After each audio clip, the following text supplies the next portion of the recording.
الشامي يعلن عن أعمال جديدة في سبتمبر والجمهور يتفاعل. يلا نعرف تفاصيل أكثر. كشف الفنان السوري الشاب الشامي عن مشاريعه الجديدة بالفترة الجاية، وهيدا الشي من بعد نجاح أغنية بتهون يلي طرحها قبل أيام عبر قناته على اليوتيوب.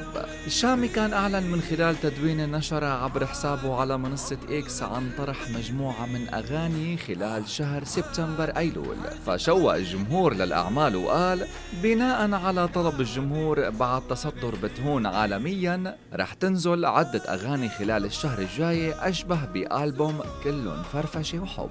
وأضاف الشامي إنه هيدا الشهر رح يشهد زخم فني بالنسبة لإصداراته، فقال بالتدوينة: مع الشامي هذا الشهر ما رح تقدر تغمض عينيك. طبعا بالمقابل جمهوره الكبير تفاعل مع التدوينة بشكل كبير. نذكر أن أغنيته الأخيرة بتهون قدرت توصل ل 4.5 مليون مشاهدة بيومين بس.